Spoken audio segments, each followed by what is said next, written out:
যে কাশি হয় শীতকালে, কফ বেরোয়, তার সঙ্গে ছিটে ওঠা রক্ত থাকলেই দুশ্চিন্তা। হুম। রক্ত তো শরীরে অনেক জায়গা দিয়ে বেরোতে পারে, যেমন মুখ দিয়ে বেরোতে পারে, নাক দিয়ে বেরোতে পারে। কাশির রক্তটা হয় নাক দিয়ে বেরোবে, না মুখ দিয়ে বেরোবে, অথবা দু জায়গায় দিয়ে বেরোবে। এক আধ ফোঁটা ছিটে ফোঁটা নিশ্চয়ই বেরোতে পারে, সামান্য সর্দি কাশির থেকেও সেটা হওয়া অস্বাভাবিক নয়।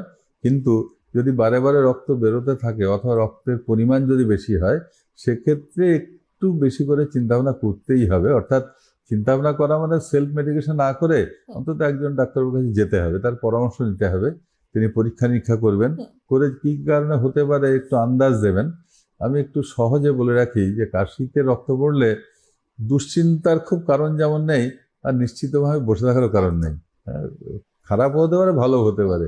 তা খারাপটা দিয়ে যদি আমরা ভাবি, হুম। যে দুরারোগ্য ব্যাধির লক্ষণ অনেক সময় রক্ত পড়া দিয়েই শুরু হয়। একদম। একটা জিনিস আপনারা সবাই জানেন, দর্শক যারা আছেন, যে ফুসফুসে ক্যান্সার কিন্তু খুব কমন অসুখ হুম। আছে, প্রচুর শোনা যায়। ক্যান্সার অনেক সময় অ্যাডভান্স স্টেজে রক্ত বেরোতে পারে কাশি দিয়ে, অথবা আর্লি লাং ক্যান্সারেও মাঝে মাঝে রক্ত বেরোতে পারে। তাহলে ক্যান্সারটা দুরারোগ্য বা খুব খারাপ ধরনের অসুখ হলো। আর আরেকটা অসুখ যেটা আপনারা সবাই জানেন, টিবির নাম তো সবাই শুনেছেন। একদম। টিবি অসুখ তো আবহাওয়াকাল চিরকাল ধরেই হয়েছে, তার নানা কমপ্লিকেশন হয়। টিবি অনেক সময় কাশিতে রক্ত দিয়ে প্রেজেন্ট করে। মেবি অল্প অল্প রক্ত বেরোয়, আর্লি টিবির লক্ষণ, অথবা টিবি যখন জটিল আকার ধারণ করে তাতে প্রচুর পরিমাণে রক্ত বেরোতে পারে। অনেক সময় এত রক্ত বেরোতে পারে যে জীবন সংশয় হয়ে যায়।